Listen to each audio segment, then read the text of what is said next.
আমরা বর্তমান সময়ে কর্পোরেট জীবনে অভ্যস্ত।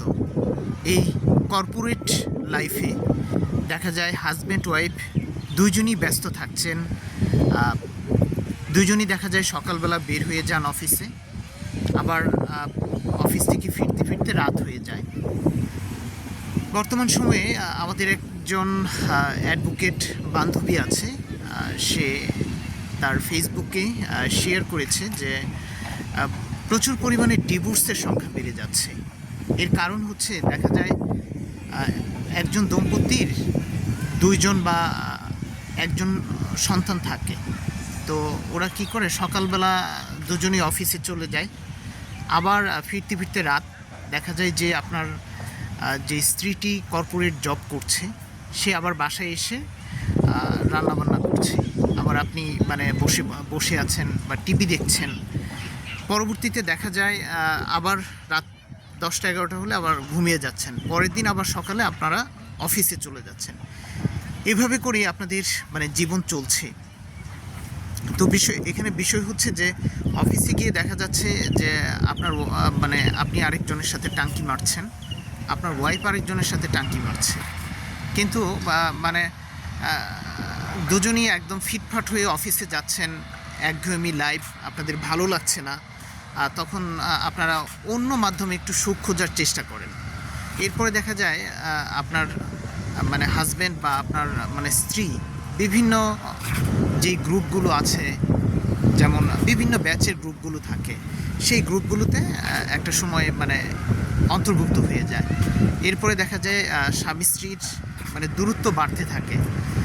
পরবর্তীতে কি হয়, দূরত্ব বাড়তে বাড়তে দেখা যায় এক সময় এটা ডিভোর্সের দিকে চলে যায়। আর এর কারণ হচ্ছে আমরা দেখা যায় যে চাকরি জীবনে বা কর্পোরেট জীবনে যে একঘেয়েমি, সবাই ওইভাবে অভ্যস্ত হতে হতে নিজের ভেতরে একটা হতাশা বা চলে আসে। কিন্তু এরপরেও আমরা যদি নিজেদের জন্য কিছুটা সময় বের করতে পারি বা কোথাও যদি বেড়াতে যাওয়া যায়, তাহলে হয়তো এই একঘেয়েমিটা থাকবে না। অনেকে কী করে দেখা যায় অফিসে একদম ফিটফাট হয়ে যায়, তারপরে সে তার সম্ভাবনা বা অনেকের লাইফে বর্তমানে যে এরকম বিভিন্নভাবে মানুষ পরকীয়ায় আসক্ত হয়ে যাচ্ছে, একজন আরেকজনকে সম্মান করছে না। এটা হচ্ছে মূলত আমাদের নিজেদের দুর্বলতা। কিন্তু একটিবার আপনি কি ভেবেছেন যে কখনো এভাবে যদি ডিভোর্স হয়ে যায় আপনার বাচ্চাটির কী হবে ভবিষ্যৎ? কিন্তু বর্তমানে কিন্তু এই বিষয়টাই বর্তমানে ডিভোর্সের সংখ্যাটাই বেশি হচ্ছে, এবং এইটা বেশি দেখা যাচ্ছে যারা কর্পোরেট হাজব্যান্ড ওয়াইফ চাকরি করছেন, তাদের ক্ষেত্রে এই জিনিসটি দেখা যাচ্ছে। তো এই জিনিসটিকে অ্যাভয়েড করার জন্য হচ্ছে একজন আরেকজনকে সময় দিতে হবে।